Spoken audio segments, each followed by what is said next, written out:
21 unités, plus après tu sais quoi, tu rajoutes les 2 autres unités. Les 3, bah oui, ça fait 21,5. Moi, je ferais pas comme ça. Moi, je ferais 21 et moi, bah, je fais 21 plus 3 à la moitié des unités. Après, il y a 22, après, il y a 23. Et après, il y a 24. Pourquoi? Parce que, regarde, là, t'en as une. Là, t'as encore 3 unités. Là? Ah oui. Non, mais là, il y en a 2, là, il y en a 2, et là, il y en a 10. Ah oui. Là, j'ai 29. Et là, à la base, là, il y en a 19, 20, 21. Et 23, et là, il y en a un 48, c'est la limite.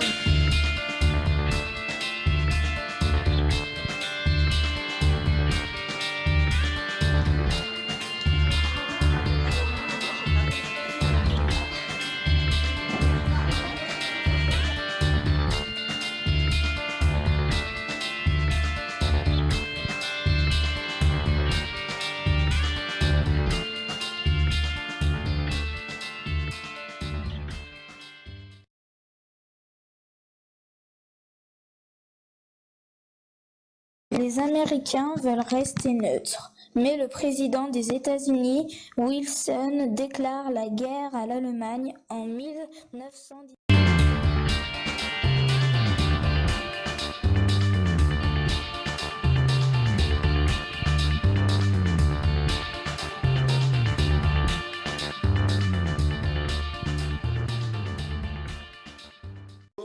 Caroline, notre fille, l'an dernier, a fait la classe inversée avec Madame Descombes. Ça a été une expérience très nouvelle, parce que du coup, elle n'avait jamais fait ce type d'enseignement en primaire avec aucun des enseignants.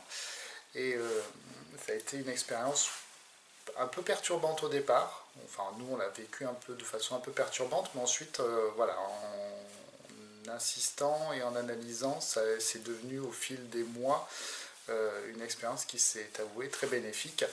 En tout cas, voilà, il y a eu 2 points très importants, c'est-à-dire non seulement le type d'enseignement par carte mentale, qui aujourd'hui permettait à Caroline d'essayer de comprendre. Donc c'est vrai que les 2-3 premières ont été difficiles, qu'il a fallu l'accompagner, que Madame Descombes les a bien accompagnés aussi dans ce sens.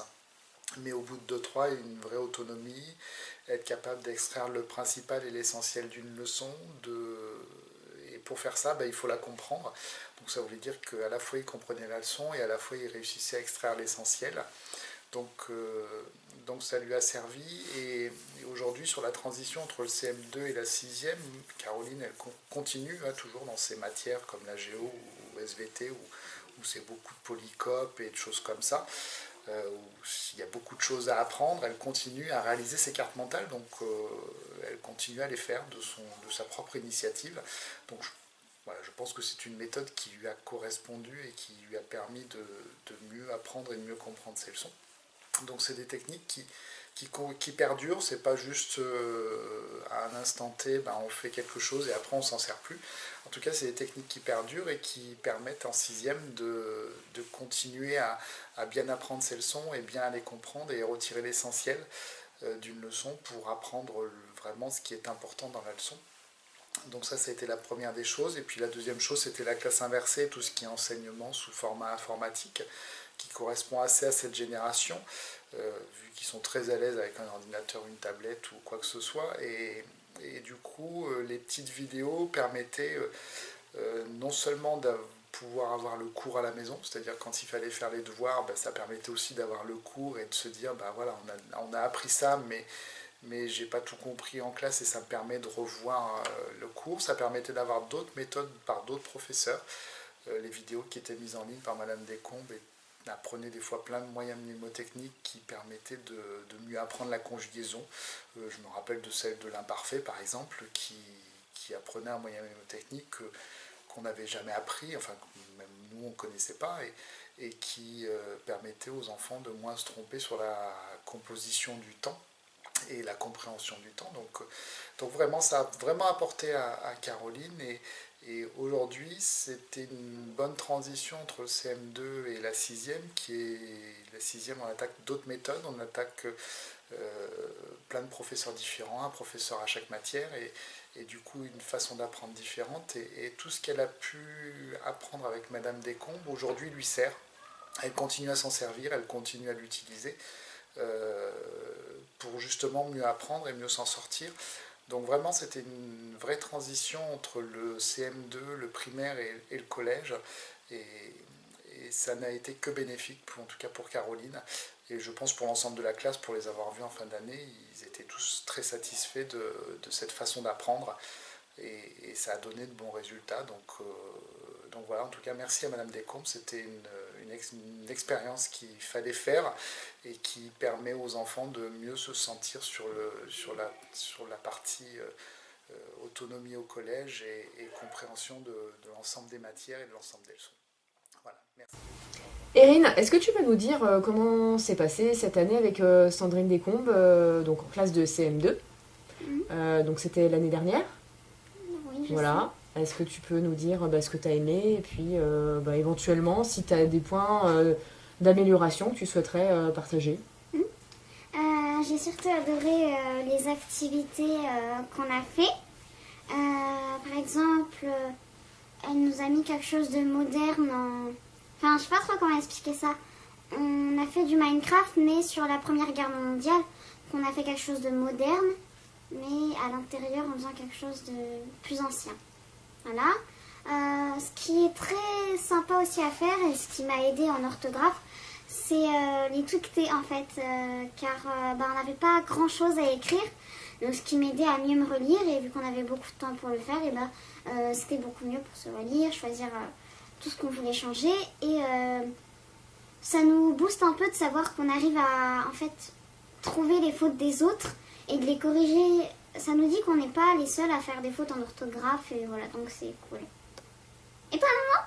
Eh ben écoute, moi j'ai beaucoup aimé cette pédagogie, en tout cas ce que tu m'en racontais le soir quand tu revenais à la maison, parce que je trouve que ça permet de sortir des sentiers battus.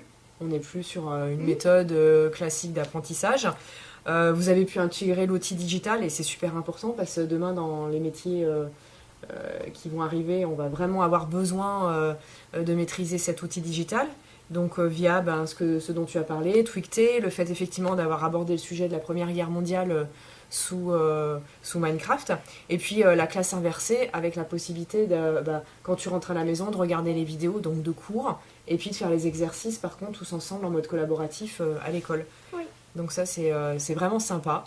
Je conseille en fait vraiment cette méthode à tout le monde parce que en plus ça prend en compte vraiment chaque compétence de chaque enfant. Parce qu'il y a des enfants qui auront plus de facilité. Et puis elle mélange les groupes, des fois à part quand. Des fois elle fait les groupes au hasard et des fois elle met les plus hauts avec les plus hauts et les plus bas avec les plus bas.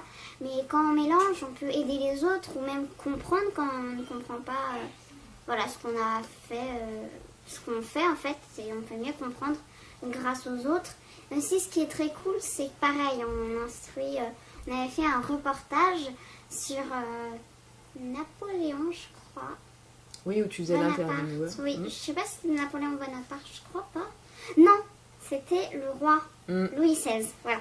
Donc c'était le roi Louis XVI et c'était super drôle à faire. J'espère que vous aussi, elle vous fera faire un reportage. Ça nous a pris beaucoup de temps et ce qui c'était cool, on pouvait se balader un peu partout, faire notre petit stand de tournage. C'était super marrant à faire et en plus on pouvait faire nos groupes, donc c'était encore plus marrant avec nos amis. Voilà. Bon, donc tu recommanderais cette pédagogie et si tu pouvais, tu la referais. Oui, surtout au collège car c'est très ennuyant. Très bien, merci. Nous n'avions pas besoin de ce commentaire. Merci beaucoup, Erin. De rien.